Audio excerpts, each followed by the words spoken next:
Hello! Magandang gabi sa sign ng Taurus. Si Lola ito ha. Handog ako kayo ng reading. Okay. This is a general reading. Pwede pa mag-resonate or hindi ha. Salamat po sa inyong subscribe, likes, and comments. So tingnan po natin ha. Ang message para sa inyo ni Universe. Yan. Yan. May tattoo ako. Nilagyan ako ng tattoo nung batang kapitbahay ko. Parinis sa amin. So, salamat po ha. Tingnan natin.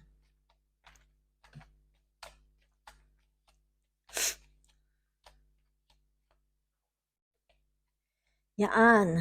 Okay, meron tayo ditong Three of Pentacles. Five of Swords. Okay. At yung bottom card is your wishes. Okay. Gusto ninyong makuha sa inyong buhay. Yan. Yan. So, tingnan na po natin ha. Okay. So, dito, for some of you nakikita dito ha. Yan. May negative dito. Ito lang po nasa gitna ha. Okay. Whatever it is. Kumbaga dito, itong taong ito, gusto niya siya ay ma-notice, mapansin. Yan ha. Yun lang naman ang gusto niya siya ay mapansin. Since ito ay may kinalaman sa inyong career, pamimera. Okay, oo. So, tingnan lang natin dito ha. Ito namang taong ito, yan. Kumbaga dito ay nakalagay dito, nakahiwalay sa kanya yung mga swords niya. Ibig sabihin, itong taong ito ay namamahinga laang. Maaring galing siya sa mahabang pagtatrabaho, yan. Para lang makolekta uli yung kanyang pag-iisip, lumiwanag uli, makapag-isip uli siya ha. Oo. So maaring ito ang nakikita ko for some of itong taong ito. Yan ha. Oo. Ito ay may kinalaman. Yan. Kung hindi ako magkamali, yan. Dito kasi, yan. Nakatingin siya dito sa mga boat na ito. Yan. Kumbaga ito'y halos abot na ng kanyang paningin. Yan ha. Oo. So bakit dito meron yung tinatawag na Five of Swords? Yan. Oo. So maaring dito, ang nakikita ko lang yung hanap buhay niya. Dito ay merong tinatawag na misunderstanding. Yan ha. Oo. Disagreement. Yan. Dito sa kanyang career. Kung kaya siya dito namamahinga para makapag-isip siya. Maring dito hindi napapansin. Hindi nila pinapansin yung kanyang sinasabi. Maring dito dinedepensahan niya yung sarili niya. Maring dito sinasabi niya yung kanyang point. Okay. Pero dito, kumbaga, dinededma siya. Okay. So, kung kaya dito, nag-iisip siya. Yan. Halos, ito, kung ano itong mga dapat niyang sabihin, yan, halos nakikita na niya. Kung kaya dito, ay nag-iipon lang siya ng lakas, yan, para humarap uli siya. Ang nakikita ko dito ay meron ditong nangyaring pagkakamali sa career or sa trabaho niya. So, kumbaga dito ay maaaring hinihingi, okay? Hinihingi sa kanya. Maaaring isa siya sa mga kasamahan na kailangang magbigay linaw anong nangyari. So, maaaring dito ay nagkaroon ng miscalculation. Yun lang ang nakita ko ha.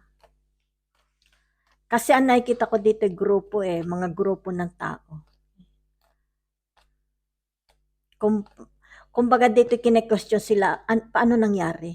Yan, paano nangyari? Yan. Kumbaga hinihingi yung kanilang yung sagot, reason, pagpapaliwanag. Yan ha. Oo. Pero dito nakikita nga yung tinatawag na hindi katanggap-tanggap. Okay. Oo, yan. Kung kaya dito nakikita siya uli, nag-iisip uli siya, no? Yan. Pero kailangan mo na dito malinaw yung kanyang pag-iisip para dito sa tinatawag na sa susunod na araw o sa susunod na pagkikita. Yan. maipaliwanag ng maganda. Dahil kasi ang nakikita ko dito, siya lang mag-isa. Maaring dito pinipinpoint siya. Siya ang pinipinpoint. Itong taong ito, siya ang pinipinpoint. Okay? Yan. So, ito may kinalaman sa maraming pera, ha? Okay. So, kasi ito'y karir, ha? Mahanap mo. Maaring dito'y, ang nakikita ko dito'y, may katungkulan siya. Siya ang katiwala sa pera. Okay. Yun lang ang nakikita ko. Maaring siya'y auditor, siya ang nakikialam sa pera. So dito maaring nagkaroon ng tinatawag na accounting. Yan na, okay. Dito kasi raise, ibig sabihin nito yung pagbangon ng mga patay. Yan.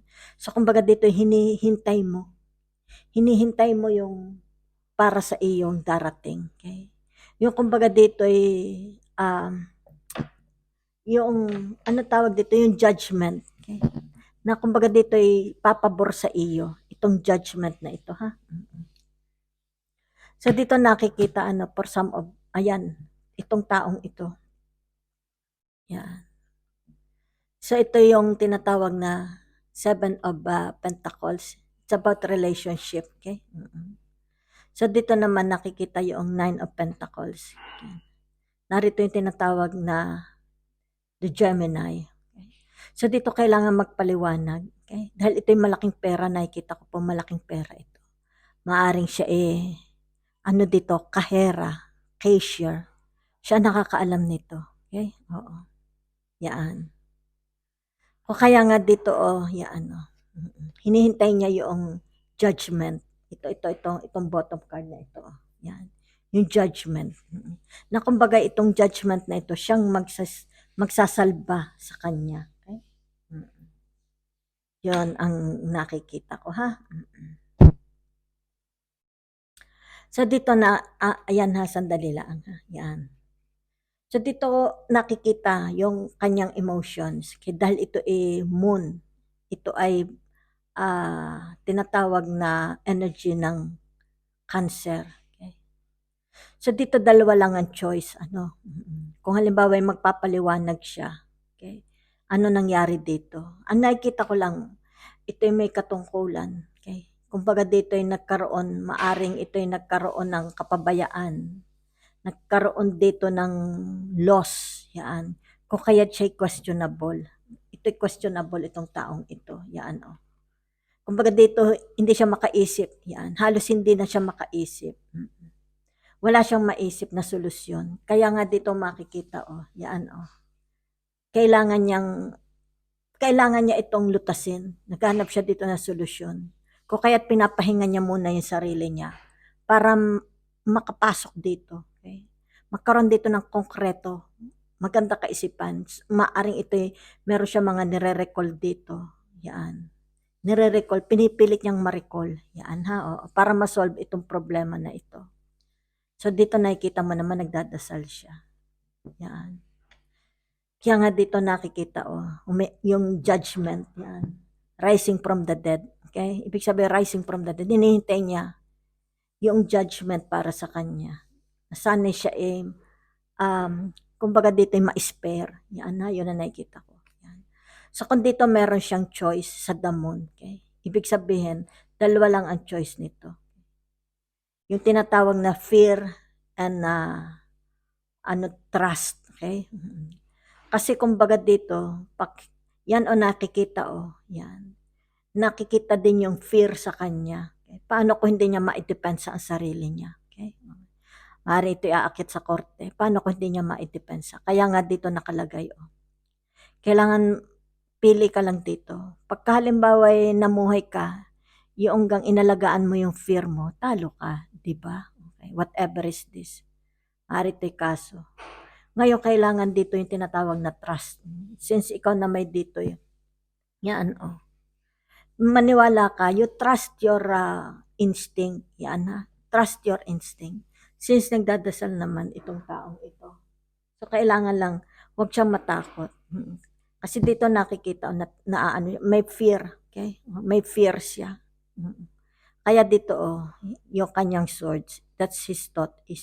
Yan Hindi siya dito, kumbaga dito scattered. Okay, hindi siya makagawa, hindi niya maano yung kanyang desisyong gagawin, pag-iisip na gagawin, ha? Okay, para malutas ito. Yan. So, dito nakikita, ha? Para magkaroon to ng kalutasan, kailangan kasi ito yung mga challenges, ito yung trials, maaring may trials. Yan. So, dito lalakad siya dito. Ito, kita mo itong crawfish na ito. From the bottom of the ocean. Ibig sabihin, umakyat na siya para i-depend yung sarili niya. Yan, oh.